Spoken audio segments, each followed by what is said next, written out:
What's going on, everybody? Welcome to the first edition of the NFL Betting Show here in 2024. Chris Meaney and Mike Randle here with you guys. Finally here, man, all the offseason prep and just looking forward to week one underway now officially. At Randle Rant, at Chris Meaney here. If you're just new to the show, welcome in. We will roll through our favorite picks. We have a couple sides. We have a couple props. We'll be with you throughout the entire season, and we just want to give some stuff away because it's exciting here. So a couple things we're asking you guys to do. It's not too taxing. Like the video, subscribe, and comment below on our YouTube page your favorite week one bet. It could be anything. It could be a prop. It could be a first quarter prop, anytime touchdown, a side, a total. Maybe you're using the FTN NFL betting model to find the best edge. We will accept that as well. One pick in the comment section and one lucky person will win a free year of FTN bets over at ftnfantasy.com. Mr. Randle, how about that?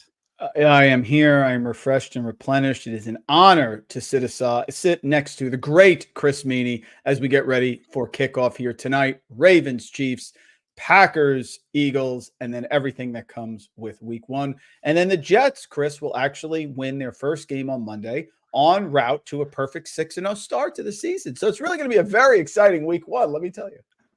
You know, what's interesting about the Jets schedule this year compared to last year, and we know Rodgers was hurt like on the first or second play. The schedule was awful last year to start. This year, if they get by the Niners on Monday Night Football, they actually may just start 6-0. This is some layup games for them after. Totally agree. And listen, practice doesn't matter for Ayuk. Practice didn't matter for Trent Williams. Christian McCaffrey got dinged up as soon as he came out. I know the routine. Looking forward. JETS, Robert Saleh revenge game, Chris. What else do we need for week one? Come on.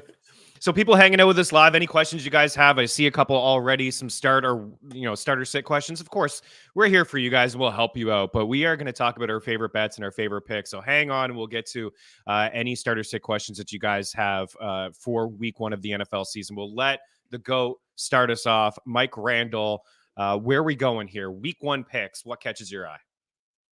Folks, let's forget what happened last year. Fade recency bias. I have been all over the Panthers on every show. VSiN, yesterday, NBC Washington. Panthers had a projected win total, Chris, of 7.5 prior to the season. Then as the summer went on, it started to fade. They ended up going 2-15. Here comes Dave Canales. They added Deontay Johnson. The defense went through a myriad of injuries last year, but was actually top 5 per DVOA here. Aaron Schatz at FTN, limiting wide receiver 2s and wide receiver 3s. I don't believe in the Saints. I don't believe in Derek Carr, who has the second worst against the spread record of any starting quarterback we've seen in the last decade, next to Matt Ryan, when he is the favorite as a betting favorite. You have Dennis Allen, who has the worst active record as a head coach in the NFL. They're going to want Spencer Rattler soon. The offensive line is a shambles. The Saints defense is in flux. I will take the Panthers plus 4.5. I have taken them on the money line. Everyone is going with the Saints because Bryce Young stinks and the Panthers were terrible last year. And Chris, historically, underdogs in the division in week one have covered over the last decade almost a 60% sort of spread there. 60% of the time they've covered. I'll take the 4.5, and it's over the magic number 3, which I love. Yeah, and man, it's hard to argue any of those points. I mean, Bryce Young is one of the bigger offseason winners given what they did for him in the draft. Like, there are some things that they probably could have did defensively or on the O-line or whatnot, but they tried to bring in some talent around him, right? They just had Adam Thielen. So they bring in some weapons in Deontay Johnson. I know that Jonathan Brooks is not going to play and Jatavian Sanders is just a rookie, but there's some nice pieces surrounding him, some playmakers. And man, it's funny when you talk about the defense from a fantasy football perspective. They allowed the fewest fantasy points to opposing quarterbacks. And they were inside the top 3 or 4 in terms of eliminating fantasy points to wide receivers. I know teams are running on them, but even still, the defense is underrated. So Mike is coming in here, hot fire, fading Derek Carr and the Saints again. And I'm going to side with you. And the pick that I'm looking at, is another team that I think two teams here that are improved in the offseason. The Titans and the Bears, of course. Like with Caleb Williams, first overall pick, this is where for a first overall pick and a quarterback to be set up this nice, right? Because it wasn't their pick. It was Carolina's pick. But he is set up to have success immediately, right? I mean, Swift out of the backfield, Keenan Allen as a safety blanket. They draft Rome Odunze. They have DJ Moore, Cole Kmet. Like the offense should be pretty decent this year. But on the other side, I think, man, I'm really in on the Titans this year. I don't know if they're going to make the playoffs. They probably won't. They're 6.5 win total. But like Bryce Young, I think Will Levis is probably the quarterback or the player that had an amazing offseason because of the following. Brian Callahan to start. I believe in this guy as a play caller. He has been around some really good quarterbacks over the course of his career. Heck, Derek Carr hasn't had a great career. His best season was with Callahan. Stafford, he's been around good guys. Heck, last year when Joe Burrow went down, Jake Browning was more than serviceable. He was near the top in completion percentage, yards per attempt. They changed the offense for him, and he's just a great play caller. With the Titans, they went out and got Calvin Ridley. They still have DeAndre Hopkins, questionable to play in this game. Tyler Boyd, and say what you want about Tyler Boyd, but he led the Bengals in third down receptions last year with Callahan as the play caller. So now they bring him over, and he's familiar with the system. They have a couple running backs that are explosive, with the ball in their hands, in Tony Pollard and Tyjae Spears catching passes out of the backfield. And plus the defense, I think, is underrated. Like they went out and got L'Jarius Sneed, who is a top corner from the Chiefs. They have Owuzie on the squad as well. And they made an underrated pickup last week when they took Ernest Jones, who was top 11 in tackles from the Rams. So this is a defense that I actually think will be very good this year. I think ahead of average. So the secondary I think is going to be good. Caleb Williams rookie game. I just think 4.5. I feel like this is going to be a field goal game. I think it's too many points here. I think the defense can get after Williams. I also think this is going to be a slow-paced type of football game with not a ton of points. The Bears defense in the second half of the season was really good as well when they picked up Montez Sweat. It was one of the better run defenses in all of football. So I think both defenses are underrated. And I think that Will Levis and what we saw, and say what you want preseason, it's like you take it with a grain of salt, but something that I look at, Mike, in the preseason is just new offensive coordinators, new coaches, and some teams were resting players like Bryce Young didn't get a whole lot of run, but Will Levis did. And he looked really good. And it was a small sample size, but he was really good in the preseason. A rushing touchdown. I think he was 11 for 13. I think he had the second best QBR behind Trevor Lawrence. So I like this Titans team to make some noise this year, hang around with opponents. So I'm going to take them at plus 4.5. And you're looking at the total in this game, correct? Yeah, before I get to the total, I want to co-sign on everything you just said. A couple stats here from Bet Labs. Caleb Williams is the 19th player who has been selected first overall as a quarterback to start in week 1. Those previous 18 quarterbacks selected number 1 starting in week 1, 3-14-1 straight up, 5-12-1 against the spread. Also, just the 6th rookie quarterback per Bet Labs to start week 1 with a point spread of 3 or higher. How'd those quarterbacks do, Chris? Mac Jones lost outright. Trevor Lawrence lost outright. Carson Wentz, good job. Win against the Browns. Jameis Winston lost, and we'll go back to Terry Bradshaw in 1970. He ended up losing as well. So everything is on your side. Highest edge we have here, Chris, in the model this week. I am going with Tennessee and Chicago under 45.5 points. This is a 10% edge here at FTN. All the reasons you outlined. Tennessee usually has a good run defense. The Bears have an excellent defense. One of my favorite defenses to select in fantasy. Caleb Williams, rookie quarterback. Will Levis on the road. I am taking the under here. I think these are two tough teams. It's going to be a very close game. 45 is just too high. I firmly expect, Chris, per our FTN model, that this total drops under 45 points by Sunday. I think it's too high. Give me 21-20, 24-17, something in there. They're not getting to 46. 45.5, I'm shocked. I don't think it's going to stay up here much longer. Two good defenses, solid, conservative offenses. Don't want to make mistakes. Don't want to turn the ball over. Yes, there's a lot of weapons on offense for both teams. I agree with Chris, especially the Titans. I just don't think in week 1 that's going to come to fruition. So we're taking the under. Biggest edge we have here on the FTN models, over 10% edge right now, under 45.5. Yeah, we have a projected score of 21.1 and 18.5 for the Titans. Prop God in the house, super sharp. Loves the Titans straight up on the money line. Prop God to win the game, right? Whatever he says. I'm at the point, Chris, whatever Prop God if Prop God told me that there is a fire in my house right now, I wouldn't even look. I just walk out the door. The guy's money.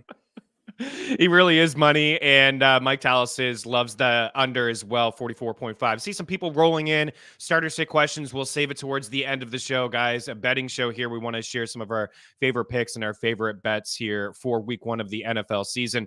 Prop God also chiming in with over 11.5 receiving yards for DeAndre Swift. And I'll just go to the other side just quickly before we wrap up from this game. I like Pollard at over 9.5 receiving yards as well, minus 114. Now, he wasn't super efficient on the ground last year. He still had 1,000 yards in his first campaign without Zeke, but he set career highs in terms of targets and receptions and receiving yards. And Callahan said this is going to be a split backfield between him and Spears. And I do believe him, but Pollard is going to be the lead here to start.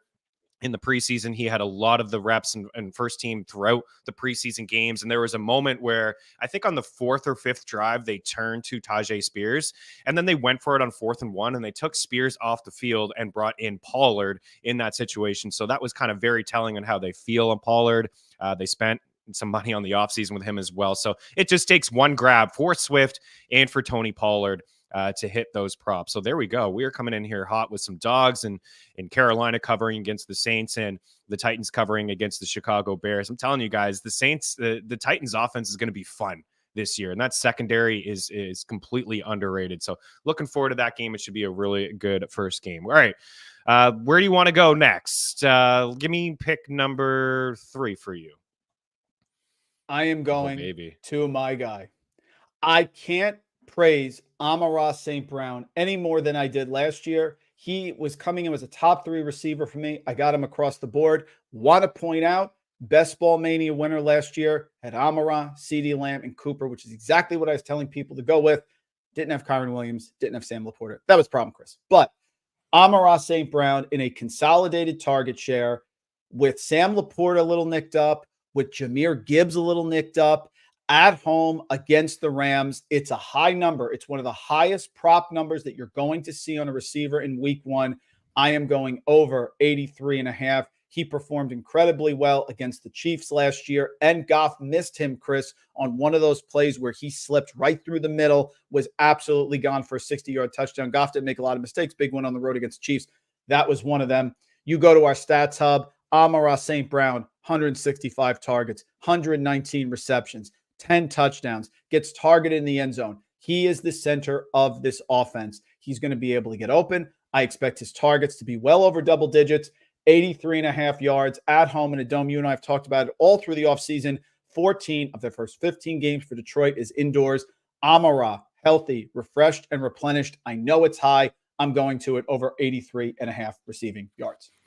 I dig it, man. I mean, he's just he's a stud, right? I mean, he had the breakout campaign last year. One thing about Goff, and you mentioned the 14 games, and I think he's not only a great start this week and what is the highest total of the week between the Lions and the Rams at 51, is that he had a healthy 70% completion rate and averaged 8.1 yards per attempt at home last year. Go look at his numbers on the road. They're not awful, but they're nowhere near those numbers, and especially 2 years ago as well. So Jared Goff in a dome, Lions in a dome, and away you go.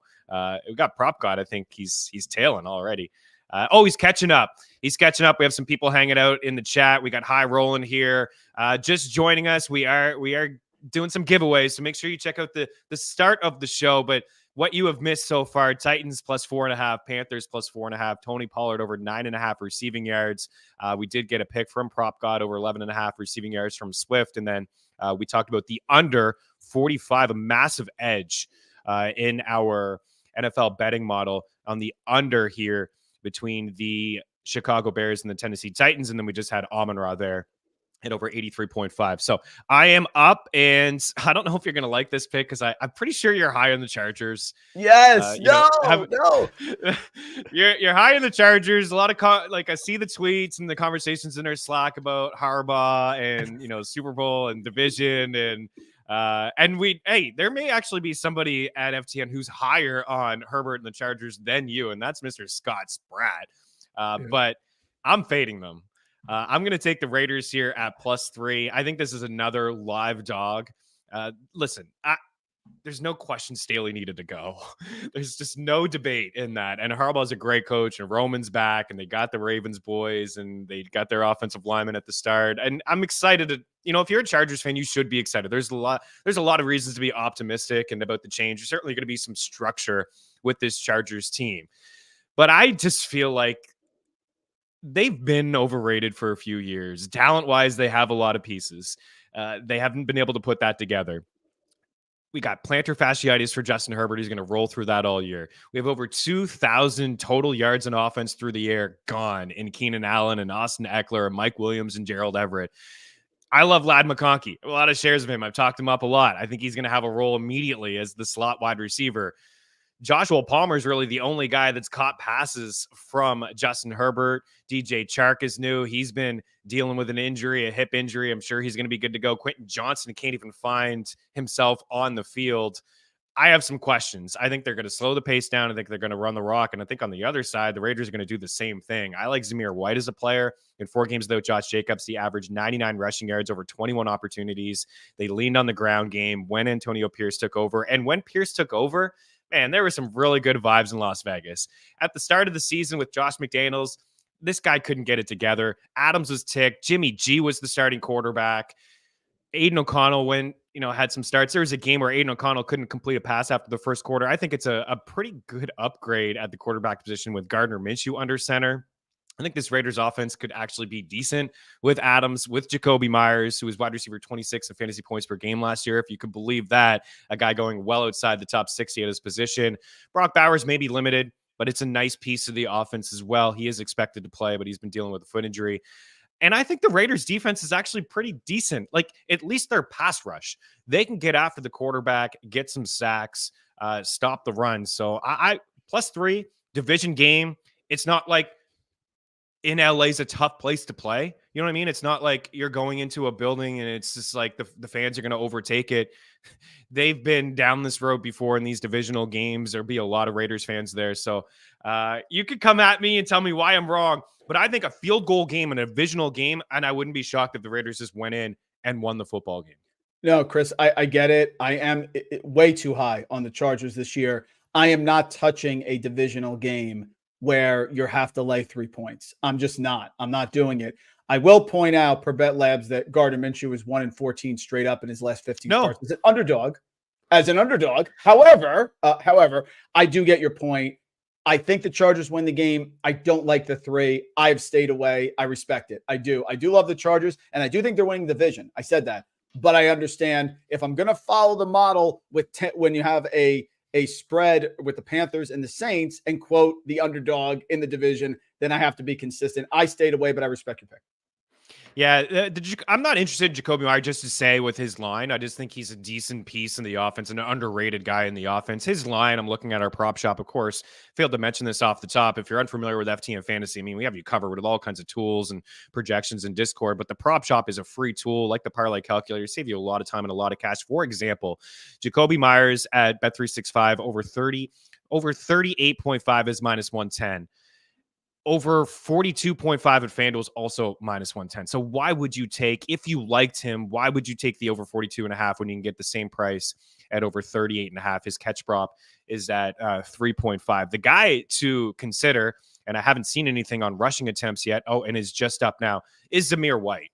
Zamir White over 14.5 rushing attempts. I think that this guy is going to finish inside the top 10 in overall rushing attempts. His passing upside is limited in the offense, but they're going to lean on him. And we only had 4 games of the sample size, but it was 19 rushing attempts per game and 21 opportunities. So I think both teams are going to run the rock, right? A little bit of a slow pace, run the football. And Zamir White, and that's moving 14.5 -115. I see some 15.5 and some 14s that are really juiced. So BetMGM at 14.5, the over rushing attempt. Was looking for it last night to have on this show. See it now live, and that's why I love you guys hanging out with us and asking questions so we can find that. Okay, you are up again. Where are you going? I have loved Jaleel McLaughlin in this offense the entire offseason. You have a rookie quarterback, Chris, which we talked about, on the road in a hostile environment. I'm on Brian Nemhauser's pod for Seattle, Hawk Blogger every Tuesday. They are ready to roll in this game. So Denver on the road at Seattle against a tough Seahawks defense. I think Jaleel McLaughlin is going to be heavily involved. His coming out of the backfield, he's an elite receiving back. Javonte Williams, Audric Estime, primarily the runners. They're going to lean on McLaughlin. Peyton has praised him. You know how he loves throwing to the running backs. Mark Ingram, Alvin Kamara. Need I say more? Jaleel McLaughlin over 12.5 receiving yards. I project that Denver's going to be trailing in this game. It's a 6-point spread. Seattle's at home. McLaughlin can get this on one reception. So I think McLaughlin coming out of the backfield in a Sean Payton offense with a rookie quarterback on the road where I think they're going to have some struggles on offense. I love Jaleel McLaughlin. I love pass catching running backs, particularly as underdogs in rough environments. Give me Jaleel McLaughlin, who's been in at training camp throughout the offseason at 5 a.m. working out. Peyton loves that. Over 12.5 receiving yards at Seattle. Such a good call, right? And especially with Peyton, we just have a long history of that. Even last year with McLaughlin coming on towards the end of the season, but Perine caught 50 passes in that offense last year, second on the team. He's gone. Javonte Williams is catching passes. I go back and I think about the elite seasons from Alvin Kamara and Mark Ingram as well. Like Ingram wasn't viewed as a pass catching running back, but my goodness, he was catching some passes that year inside that offense. So on top of that, it's a really good matchup for him and Javonte. Maybe they decide to use both of these guys heavily in Bo Nix's first game, right? His first game. I know he's experienced and had a great preseason, Mike, but Seattle's a really tough place to play. Let's simplify this for a rookie quarterback in Bo Nix. And Seattle allowed the third most fantasy points to opposing running backs and inside the top 10 in receiving yards to running backs as well. So love that call. Would you consider Seattle in Survivor, or is that just too cute and you're just rolling with Cincy against the Bengals? Like, would you consider maybe the Seahawks is like, I think they're right there with the Bills, is like the second or third largest spread of the week. Oh, I would. And I don't want to touch that Bengals-Patriots game. As much as I think the Bengals are going to win the game, I think it's very frisky. Chase hasn't practiced. I want to take a home team against a rookie quarterback on the road. Spoiler alert, wouldn't be taking Tampa Bay against Jaden Daniels. So, yes, I think this is a good pick. I would be fine with this pick. It's not an easy week for a Survivor, Chris. It's really not. No, it's not. And, you know, a lot of the people will be on Cincinnati. And if you can go another way, especially if you have like maybe a league with 2 strikes, right? Maybe you just hope for the upset. Yep. We've seen crazier things before. I remember a couple of years ago, I think the Saints were heavily favored against the Bucks, and I think 70% of the people picked them. And then there was an upset, and most Survivor pools were done early. Last year wasn't the case. Cody Thompson says he likes the Jaleel bet, especially when Sean Payton loves Sproles. Is another guy is right. Sproles with Alvin Kamara there as well. Seeing some starter sit stuff, guys. Save it. We'll hang on for the end of the show, and we will get there. We're just wrapping up here with a couple more betting picks for you guys. The other one that I'm in on is the Houston Texans money line against the Indianapolis Colts. I put this in our bet tracker early in the week. I was debating between, I think, taking the spread at -2.5 or just taking them on the money line. We're seeing a little bit of movement here when it comes to the Texans. -148. I believe the number I had was around -130 for these guys. It's the perks of having the FTN package. You get those bets, you get notified right away with the line movement. But I still think this is a decent number at -148 over at DraftKings. Got it from the parlay calculator. Listen, I'm actually a little down on the Texans compared to most. I feel like I lean with the under on their overall win total. The way that they finish their schedule, I know a lot of people have talked about the Steelers, and the way that they finish their schedule is really tough. The Texans as well. Their last 7 or 8 games, they could have one win. Like, it is that tough. But a divisional game here as well on the road. I know these two teams played last year, and it was actually Anthony Richardson who had the best of CJ Stroud. But CJ Stroud kind of got into his groove midway through last year, and the defense as well, in a first head coach there, D'Amico Ryans. And they've added Stephon Diggs. I think they have an upgrade in the backfield in Joe Mixon, who is fully healthy and ready to go. And Ryans has said his workload is going to be very similar to what we've seen from him over the years in Cincinnati. And he's been a good back. He hasn't been super efficient, but the offensive line is a touch better than those years when he was in Cincinnati. And I'm just not a huge believer. I know people aren't going to like this, but I'm just not a huge believer in Anthony Richardson. I'm fine if you want to take him as your quarterback 5 or 6 in fantasy. I actually have him as quarterback 7 or 8. He's gonna run. Like, we played 4 games and had 4 rushing touchdowns, and he was on pace for 17 rushing touchdowns, which he wasn't going to get. But in those 4 games, he averaged 6.9 yards per attempt. He had a 59.5 completion percentage. His passing yard numbers were 223 yards, 56 yards, 298. I know that one of those games, I think against the Texans, he suffered the injury late near the goal line. He really played most of that game. In the other game, he suffered the injury and he left, I think, maybe midway through. This Texans team is sound all around.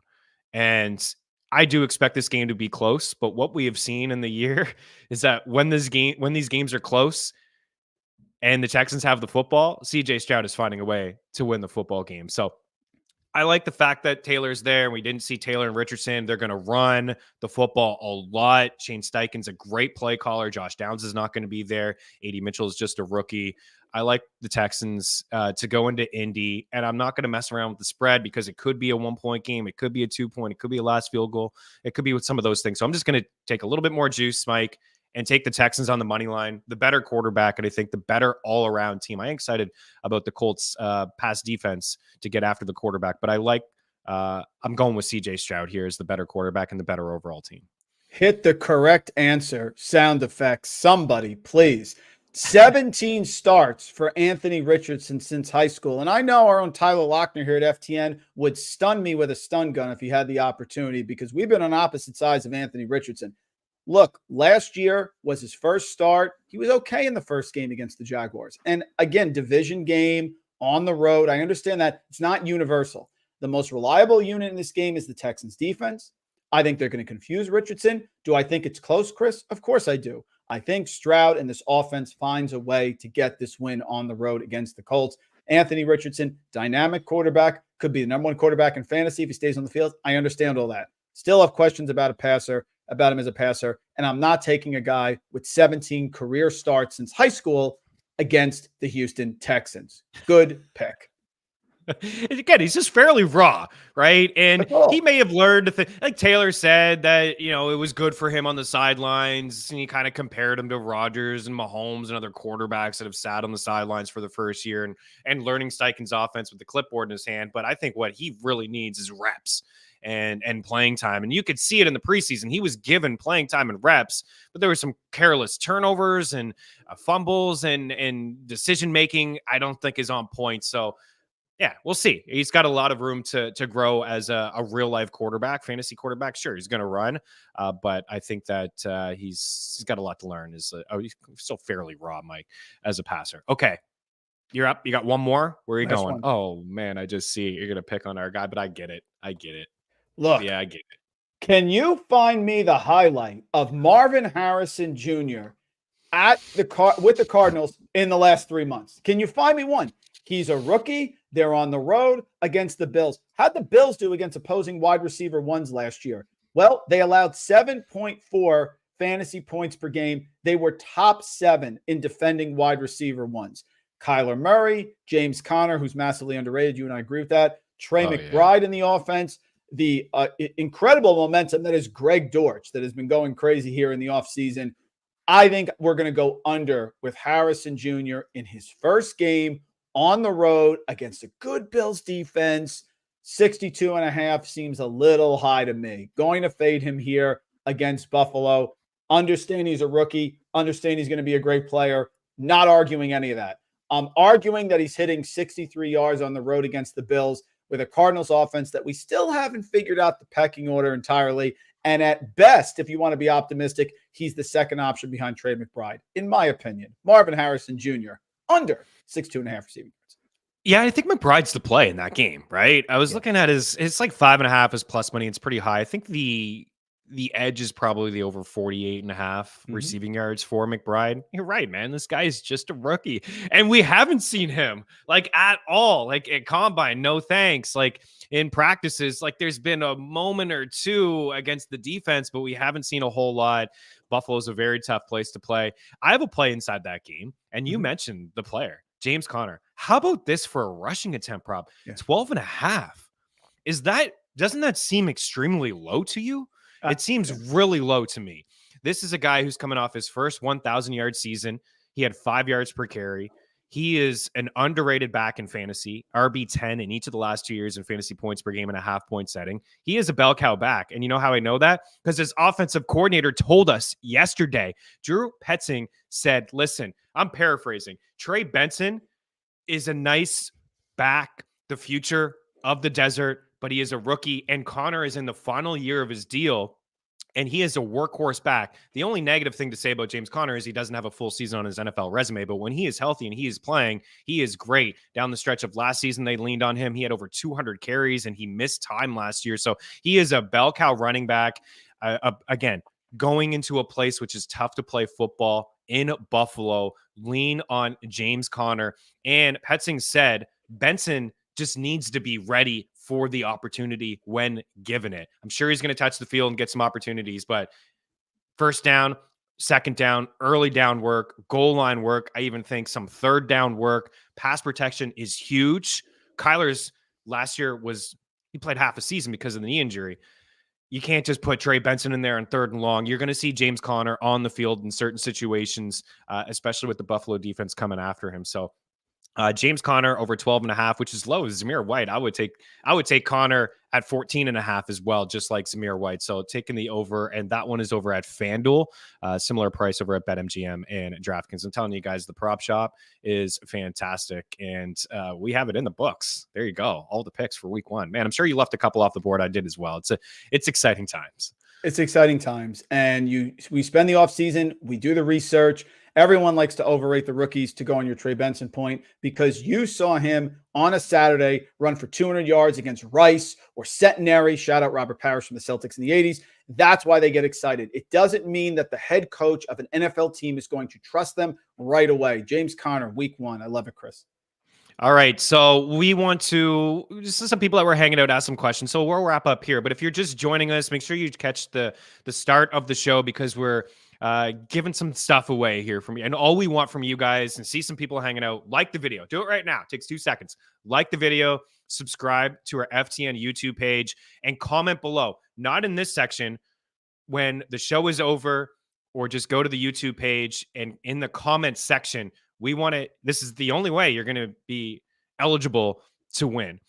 Comment with your favorite week 1 bet.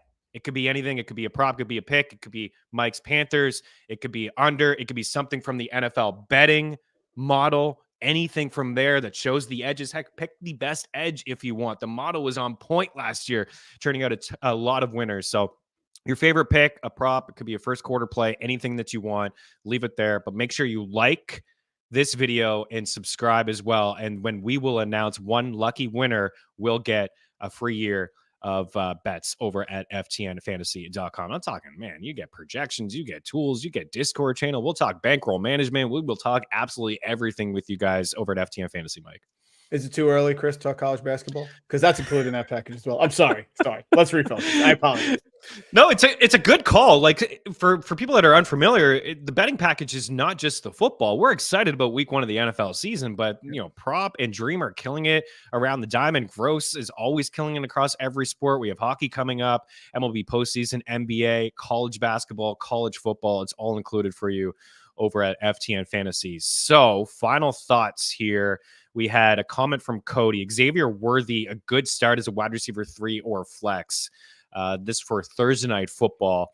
I'll say is that I think he's a risky play. The Ravens triple crown last year, most sacks, most turnovers, fewest yards. I know Hollywood's not there. You probably drafted him as your wide receiver 3. I think he's going to be very boom or bust, Mike. I don't know, Cody, what else you have there, but I think it's a little bit of a risky play, given the fact it's week 1.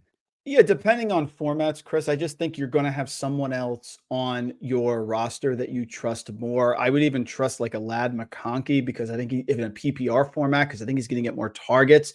Worthy could bust one today. He could get the Tyreek Hill / McCole Hardman bomb. And you even heard people talking about how Andy Reid's going to want to attack this Ravens defense vertically, but it's a little too thin for me. Maybe if you had 3 flexes and you want to throw them in there, but it's Thursday. Prime time unders have been super hot, especially the last couple of years.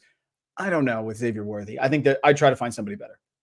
Yeah, and for a little bit of context, guys, sometimes just maybe give us some options. We do want this to be a betting show, but we are here for you guys as well, and it's the first week, so we'll get to some of these ones as well. Debo or Rice? So Rashee Rice tonight, or man, I mean, these guys are both top 15 wide receivers this week. Debo's got the Jets. Rice, I'd probably lean Rice, given it's a full point PPR, and the fact that there's no Hollywood. Yeah, I would go Rice, but flip a coin. My lucky coin here, Chris. I'm fine with either one. Debo over Ayuk in that game for sure. So it's close. Yeah, you can't go wrong there with those options. A bit off topic is right here, my guy Perk, but we're good with it. Chase Brown over Jalen Warren, Week 1 Dynasty Superflex PPR. Where are you at with that one? It's a tough matchup against the Falcons, and Jalen Warren. Although it looks like he's gonna be active, he's been dealing with a hamstring injury the past couple weeks. Yeah, I just don't deal with injured players. I need to see it. I'm fine if Jalen Warren has a monster game, 6 receptions, 110 yards, and 2 touchdowns. I'm going to take Chase Brown in this one against a weak Patriot team at home. If Jalen Warren was healthy, it's Warren. But if you give me a potential of an injury, I don't want to deal with it. I'll take Brown. Yeah, it's too risky, right? Like, what if he has some sort of setback early and all of a sudden you take a 0? One final one here. And then I also think it's going to be a Zach Moss game versus a Chase Brown game is nearly 10-point favorite. So lean on him a little bit early down to goal line work. Never too early, Mike. Love that. One more here from Storm. Tajay Spears or Chase Brown again. I'll probably lean Chase Brown, and given the fact that, again, they're pretty big favorites and maybe he can get a little bit of run. But like I said, I think it's going to be a Zach Moss game. Tajay Spears or Brown for you? It's close. I'll take Brown. I'm not sure that Spears is getting the goal line work yet. I was a little nervous about that. If I knew that Spears was getting the goal line work like Zach Moss, I'd say him. In this case, I'll take Brown. It's close, though. It's coin flip. Yeah, and a really tough matchup there. So there you have it, guys. For Randle, he is on the Panthers at +4.5. The under in the Bears and Titans game, it's a big edge over at FTN. We do feel like that number will creep down lower before we get to kickoff. Amon-Ra at over 83.5 receiving yards. I love this one. Jaleel McLaughlin over 12.5 receiving yards in Sean Payton's offense against Seattle. Struggled against running backs last year. Marvin Harrison Jr. under 62.5. I am on the Titans at +4.5 against the Bears and Brad Callahan's new look offense in Tennessee. The Raiders at +3 against the Chargers. I like the Texans on the money line. We're going with Tony Pollard over 9.5 receiving yards at -114. We're going with James Conner over 12.5 rushing attempts at -114. And I did have Zamir White in there as well at over 14.5 rushing attempts at -110. So we're going to get out of here. We do appreciate it, guys. Enjoy week 1. We will be here every week with you guys on Thursdays, same time, same channel, sharing our favorite picks. So remember to like, follow, and share and subscribe. Hit that like button. You get inside the giveaway for an FTN package as well. And I did see a Survivor question. We addressed that earlier. I'll tell you right now, Mike does not think that you should lean with the Saints in Survivor, Rob. Correct. Bengals, Saints. I'd have to take the Bengals in that one. I love the Panthers. How would you rank them? Bengals, Seahawks? Yeah, I'd say, Zach Taylor is like 1-12 or 1-8 in the last 1-9 rather in the last 5 years. He's not great. I'd probably go Seattle, Cincinnati. Yeah, I would. I think Buffalo will probably win as Agreed. well, but that's one you may have to sweat out if you want to be a little bit different. Then maybe you can go away from the Bengals, but I'd be cautious of the Saints. All right, guys. We appreciate you guys taking the time to hang out. Good luck with all your picks. Give Mike a follow at Randle Rant, myself at Chris Meaney. Would love to sit here and chat with you guys all day, but if you have any more starter stick questions, check out Mean Streets on Friday morning. We'll address all those questions that you guys do have in preparation of week 1. It's finally here. Let's go. Have a good one.